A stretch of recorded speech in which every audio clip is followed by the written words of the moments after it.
Welcome to T9 News Network. Let's take a look at today's important news. Welcome to T9 News Network. A delegation of PRS public representative inspected the alleged unauthorized projects being constructed by Karnataka and Andhra Pradesh near the Rajoli-Banda divergence scheme in Manvi Taluka of Karnataka.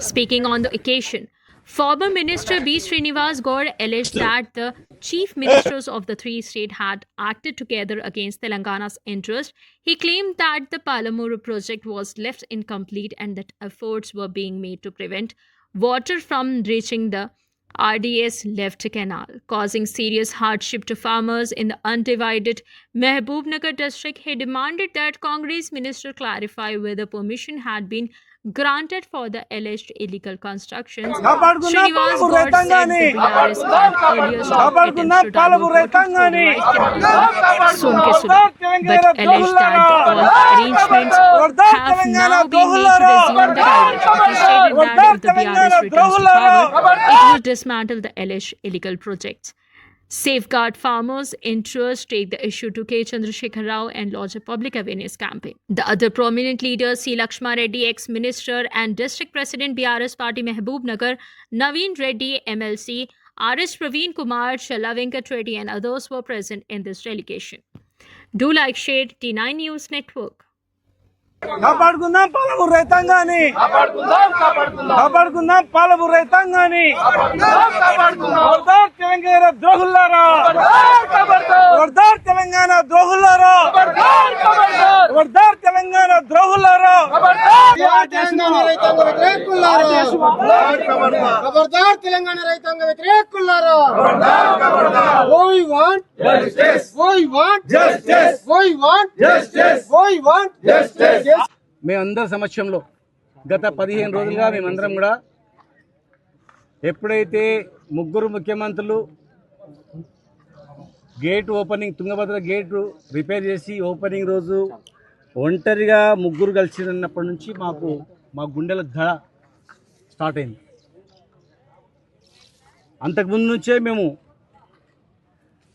పాత్రికేయ సోదరులు చాలామంది తెలంగాణ అభిమానులు స్వచ్ఛందంగా వచ్చి ఇక్కడ ప్రాంతానికి వచ్చి సందర్శించి ఘోరం జరిగిపోతుంది అని వాళ్ళు గుండెలు బాదుకున్నప్పుడు మేము కూడా మొత్తం దీన్ని తెలుసుకొని మేమందరం చాలామంది కొంతమంది రాలేదు అనివార్య కారణాల వల్ల అందరం కూడా మాట్లాడి మా అధినాయకత్వంతో కూడా కేసీఆర్ గారితో కేటీఆర్ గారితో హరీష్ రావు గారితో ప్లస్ ఇంజనీర్లతో రిటైర్డ్ ఇంజనీర్లతో మాట్లాడి ఏం చేద్దాం, ఎన్ని రోజులు మేము గోసపడాలా, ఎన్ని రోజులు మా బతుకులు ఇట్లా ఆగం అయిపోవాలి, ఎన్ని రోజులు మమ్మల్ని నమ్మించి గొంతుకు వస్తారు, మా బతుకులు ఇంతేనా, మేము బతికేదే వ్యవసాయం లేకపోతే మా బతికేలేదు. 14 లక్షల మంది వలసపోయినా కూడా ఎవడు కరికరించలేదు, చెల్లించలేదు. మా జిల్లాలను దత్తత తీసుకొని కూడా నోట్లో ఇంత సున్నం పెట్టింది, మాకు ఏం చేయలే, మమ్మల్ని చూసి దోసుకుపోయిన తప్ప ఎవడు ఏం చేయలే.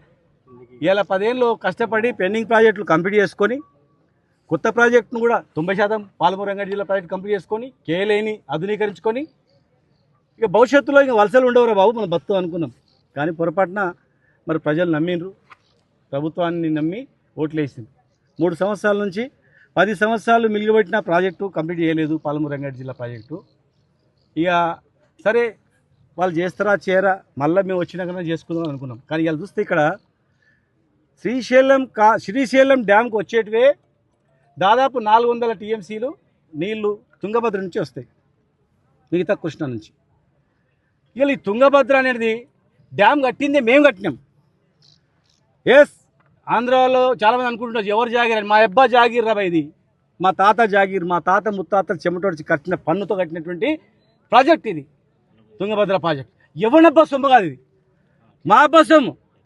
కన్న కష్టాలు పడి మేము కట్టిన పన్నుతో ఆనాడు నిజాం ప్రభుత్వంలో కట్టినటువంటి ప్రాజెక్ట్ 1946లో స్టార్ట్ అయితే 57-58లో కంప్లీట్ చేసుకున్నాం.